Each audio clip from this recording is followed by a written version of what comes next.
આદિ અનાદિની તમને વાત કરું. વસરાજજી સોલંકી એ હતા, બરોબર. અરડીનો જેનો સમય, અરડી કોને કહેવાય? સોરીના મંગલ વર્તા હતા. હા. અને તે વખતે એક આઈમાં આવ્યા. હા. કેવી આઈમાં છે? જોતે લંબા જુગ તંબા ગાજ ગંબા કે જોતે લંબા જુગ તંબા ગાજ ગંબા ઈશ્વરી અને ઘણવટ પાય નાક દઠ્ઠા નરમલી કીટ બાળા ચાકડી હેમ કાંચલ કાંચ દેતો ફૂલર જમધમે બા અને રવરાય રવેશી માં વકલ વેશી શ્રી આવી જગદંબાએ આવીને કીધું વસરાજજીને કે વસરાજજી આ તને ધંધો સોંપતો નથી. ત્યાં કે માં બોલો તમે કયો એમ કે પોપટને પારેવા તણી હવે રાણા રમતું મેલે તું ધરને ખાંડાના ખેલ મારી વેગડ કારણે વાસરા. એ મારી એમ કહેવાય છે બધી ગાયોને વાળી ગયા પણ મારી વેગડ નથી આવી. જેને દૂધલીએ દીવા બળે મારી વેગડ ન આવી વાસરા. ક્યાં તો બાગાજ જમજીન બાપા તરતો તરત વરમાળ ફેંકી અને જાકા ઝીક બોલાવી અને ગમે એ રીતે વેગડને લાવે છે. તમે વિચાર તો કરો, આવા જેને કામ માં એક આઈમાના કહેવા ઉપર પોતે બલિદાનો આપી દીધું. એ એમ નથી હોતું, ભલે 1000 પેઢી થઈ હોય પણ પિતા કી પવિત્રતા ઓર પુત્ર મેં પિસાની હે લોહી એની છે બાટલા. અને રવાડા અવળા ન થાય ને તો 36 બસો ન થાય. અને સારોડાના માન ઠેઠથી ઠેઠ સુધી હજી રાખ્યા છે. ઠેઠથી ઠેઠ. મારે કાલ પમદીની વાત કરું, કેવા હું તો બગદાણા આ બાજુના આવ્યા આપણે તમે દીકરા અને અમારે વિખવા જ ન પડે, બધા એક જ છીએ કે એમાં આ ઓલામાંથી ને આ ઓલામાંથી એવું ન હોય. મને કે રાયનો પણ બધો હરખો અમારા ગઢવી નથી આવતું. બુધી હોય, કોરું હોય, આવું બધું અટકું હોય એમ. હવે સોનભાઈ મને બોલો બરોબર કે ચોરીએ સડીએ રૂમાત સોનલ અનકોડીએ રમતી હતી એ વરમાળ ફેંકી વેગળી ગોપાલ ને બજતી હતી. આ જગજાળ તોડી એ માવડી તે બ્રહ્મવ્રત ને પાળિયા એ બોલ મારી રમતણા દિવસ ક્યાં જાતા રહ્યા. ક્યાંય ગુદલાઈ વાળી અને બૂટ બલાડ બેસરા આ ચોરાડ કુળમાં જલમી દેવ સાપલ કાન હાવજ સરધરી. એમ કહેવાય છે 11 વર્ષની દીકરી એના મા બાપ આમ હામું જોવે છે અને હાવજને આમ કાને પકડીને બાપા લાવી છે. અને પછી એ હાવજને પકડીને તો લાવે પણ હાવજનું નામ શું છે? સિંહ. અમુક ડાલામથો કે અમુક સિંહ કે અમુક કેસરી કે એના ઘણા નામ હોય છે, બરોબર.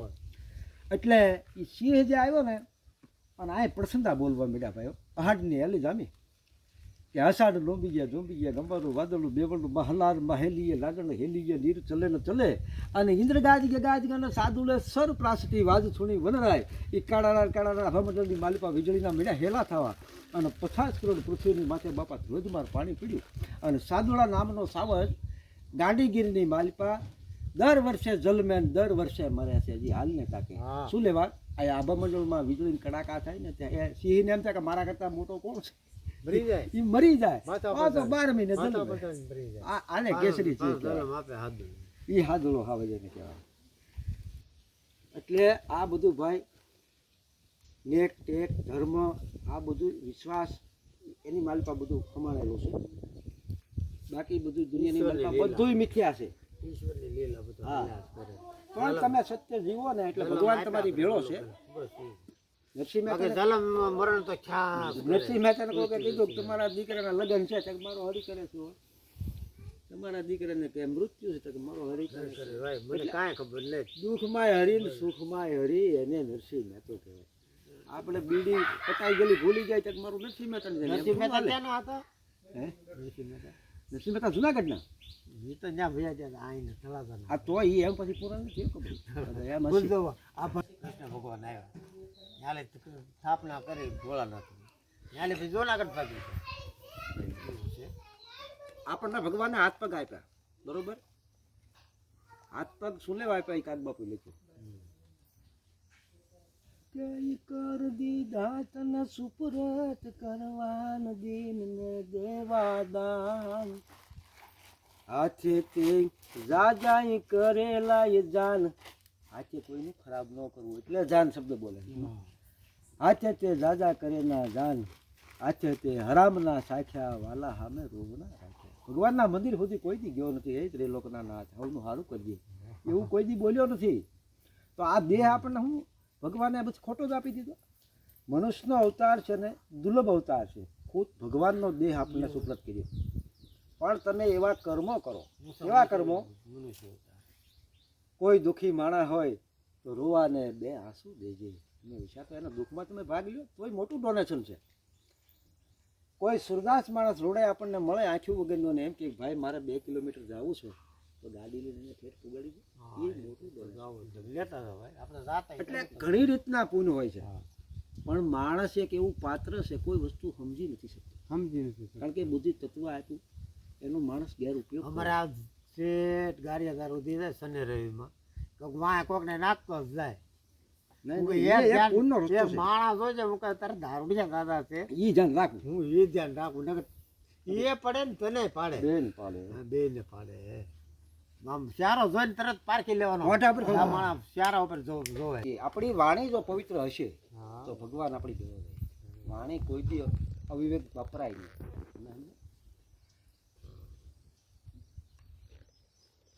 કારણ કે આપણી જીભ છે ને, જીભે હર કોઈ ને હું ચારણ છું મારી જીભે સરસ્વતી એવું નથી. દરેકને સરસ્વતી હોય છે. અભષ્ટ વાણી બોલવાનો આપણને અધિકાર નથી.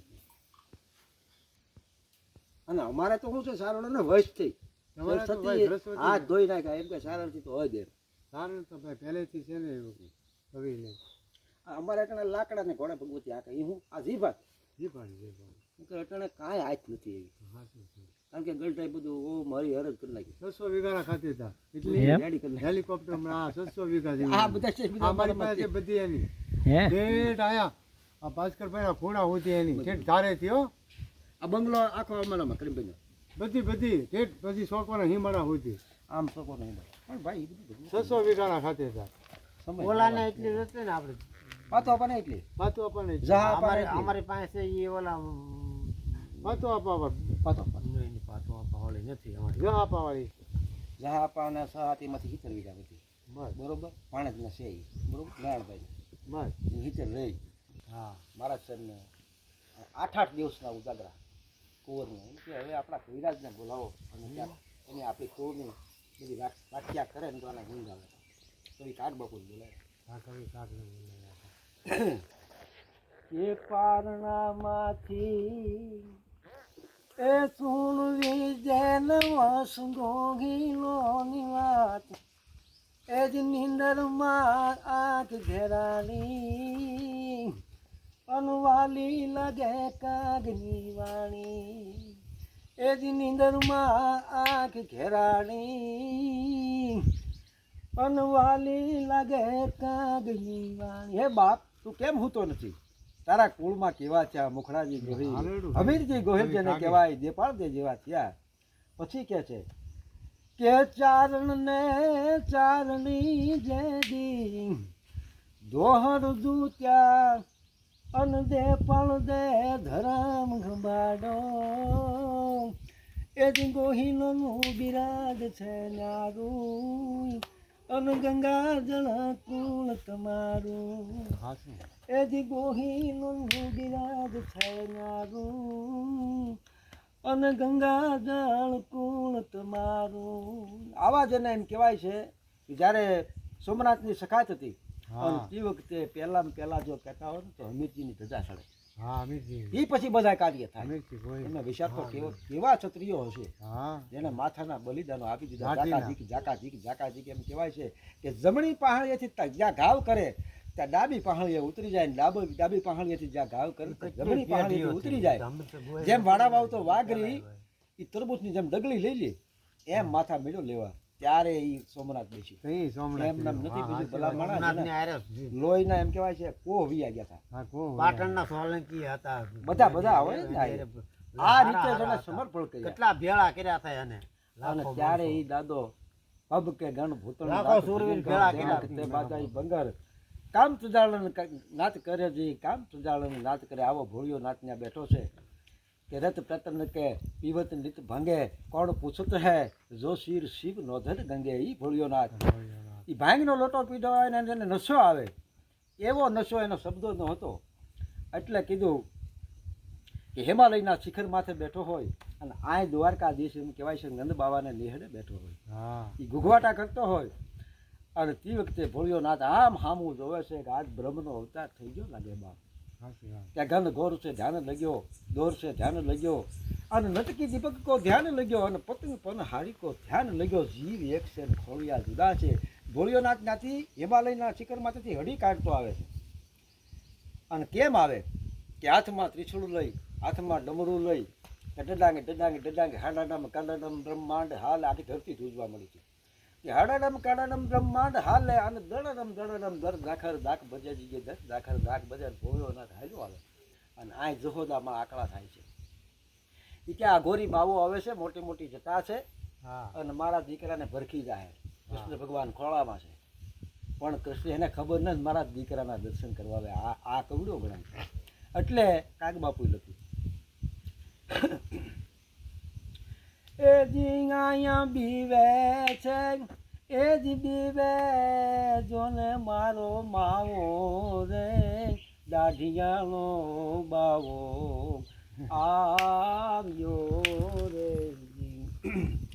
એ જી એને આવે છે અહીંયા ગોરી તણો રે બાવો રે, દાઢિયાનો બાવો આવ્યો રે. જ્યાં પરમાત્મા ભોળિયોનાથ આવે છે અને પરમાત્માના દર્શન કરે ત્યાં બાજુમાં એક અસ્ત્રી ડોકા તાણતી છે. સાક્ષાત લક્ષ્મીજી હતા વિષ્ણુના મહારાણી. અને એના જીવમાં એમ હતું કે હાલ પાણીની હેલે ભરતી આવું અને દ્વારકાધીશના દર્શન કરતી આવું. એ નદબાવાનો એની વાત. જય ભગવતી.